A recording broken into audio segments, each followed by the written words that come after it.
Before humans had houses, beds, or locked doors, they still had to do something surprisingly dangerous every night: become unconscious for hours. For early humans, sleep meant surrendering awareness in a world containing predators, biting insects, cold nights, sudden rain, and rival groups. There was no bedroom to retreat into. In many places, there was not even a permanent shelter.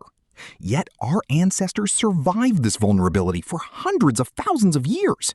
So where did they actually sleep, and what made it safe enough to close their eyes? The answer begins not with a house, but with a carefully chosen patch of ground. For much of human prehistory, people lived as mobile hunter-gatherers. Remaining in one permanent structure could be impractical when food, water, animals, and seasonal plants were constantly changing. That meant sleeping places could change too. But people probably did not simply collapse wherever darkness found them. A good sleeping location solved several problems at once. It needed relatively dry ground. It needed protection from wind and water. It needed enough visibility, or defensibility, to reduce the danger of animals and other people. Natural features could help. Rock overhangs and cave entrances offered protection from rain and wind. Trees and vegetation could provide shade or material for simple shelters. In open landscapes, a campsite could be positioned where approaching danger was easier to detect. But choosing the right location only solved the first problem. The ground itself was another. Sleeping directly on cold, damp soil allows the earth to pull heat from the body. Hard surfaces create pressure points. Insects and other small animals become difficult to avoid. So prehistoric humans began changing the surface beneath them. Archaeologists have found evidence suggesting that people sometimes constructed sleeping surfaces from layers of vegetation. At Border Cave in South Africa, researchers reported ancient grass bedding dating back roughly 2,000 years. Plant material appears to have been deliberately placed over ash, creating a more comfortable surface while potentially helping control crawling insects. This was not a modern mattress, but the principle was already recognizable. Choose a protected location, separate the body from the ground, replace or maintain the bedding when necessary.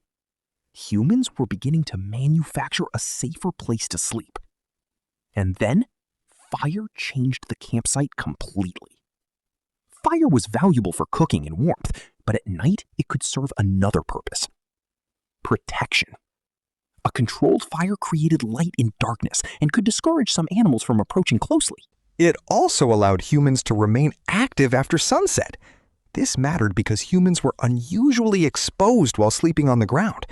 Our primate relatives reveal why. Many great apes construct sleeping nests, and some sleep in trees. Height can provide protection from certain terrestrial predators. Humans eventually became committed ground sleepers. That created a dangerous trade.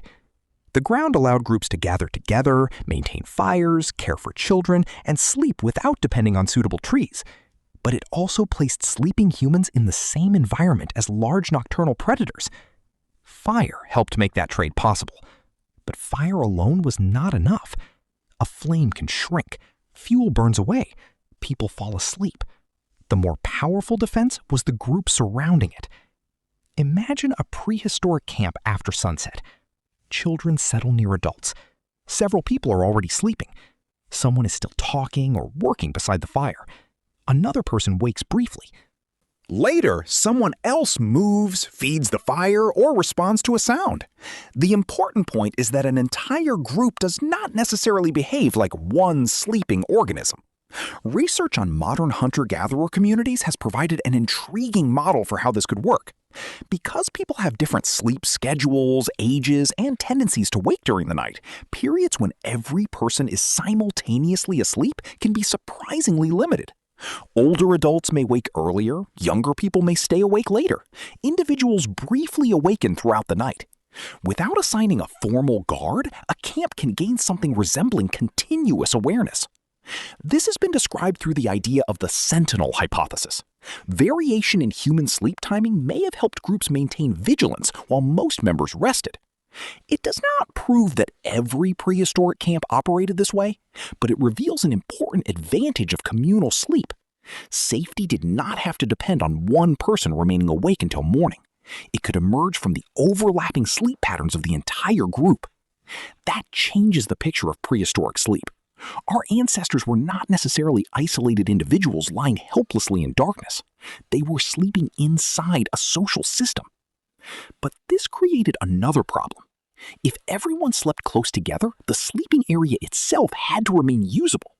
Once humans repeatedly gathered around fires and sleeping surfaces, camps became organized spaces.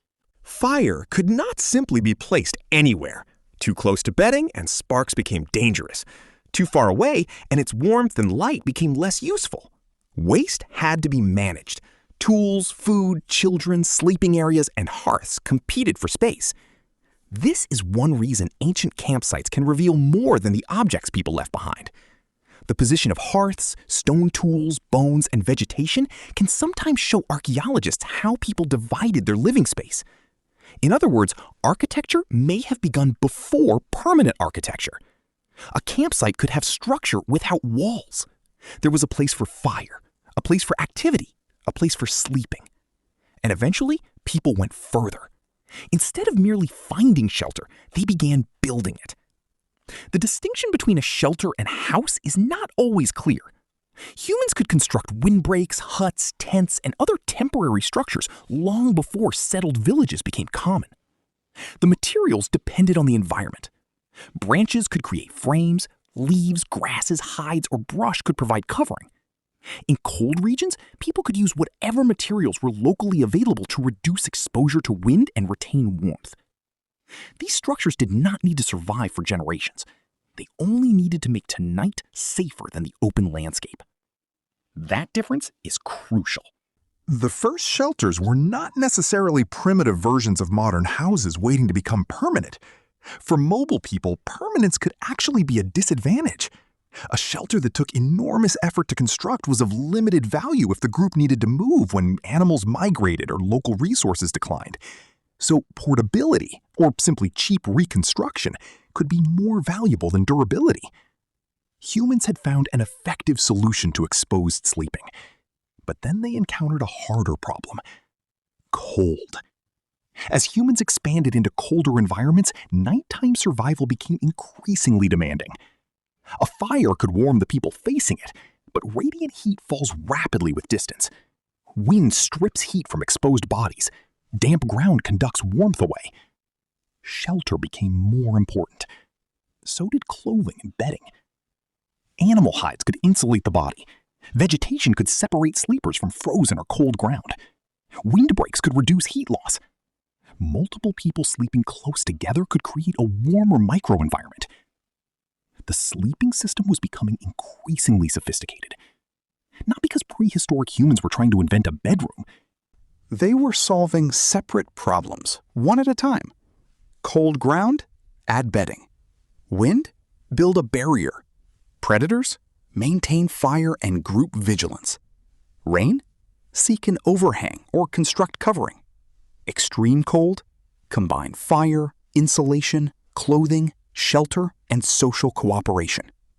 Each solution made sleeping on the ground more practical, and that may have had consequences far beyond comfort.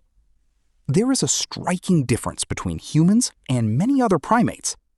Humans generally sleep for fewer hours, but our sleep includes a relatively high proportion of REM sleep. One hypothesis is that safer ground sleeping allowed our ancestors to obtain more efficient sleep. A stable sleeping surface is different from balancing in a tree nest. Fire and group protection may also have reduced some nighttime risks.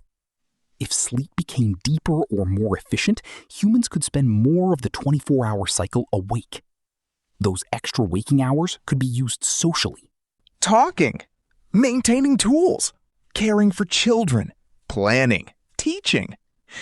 Sitting around a fire after dark created something unusual, a period when the day's immediate search for food could stop, but social interaction could continue. The night was no longer simply empty time between 2 days. Humans had begun occupying it. But permanent houses still did not appear immediately, because for most of our species' existence, permanent houses were often unnecessary. Humans did not suddenly invent houses because they became tired of sleeping outside. The deeper transformation came when lifestyles changed. As some communities increasingly depended on resources that could be harvested, stored, cultivated, or managed in particular locations, remaining in one place became more practical. Now, permanence had advantages. Food could be stored, heavy equipment could remain in one location, structures could be repaired rather than abandoned. Families could invest far more labor into walls, roofs, floors, hearths, and storage spaces. Eventually, settlements appeared in which buildings were designed to last. The sleeping place became part of a permanent structure, and that creates the great reversal in this story. We tend to imagine houses as the thing that finally allowed humans to sleep safely. But humans had already solved most of the fundamental problems of sleep long before houses existed.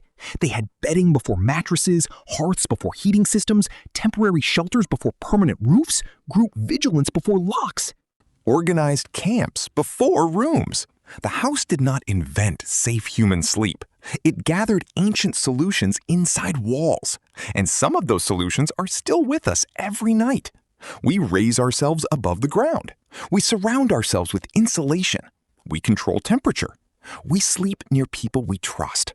We create a protected boundary between ourselves and whatever might be outside. The modern bedroom may look completely removed from a prehistoric campsite, but its purpose is almost identical. For hundreds of thousands of years, humans faced the same problem every sunset. How do you become helpless in a world that is not? Long before houses existed, our ancestors had already found the answer. Not one invention, a system built from fire, shelter, bedding, location, and above all, other people.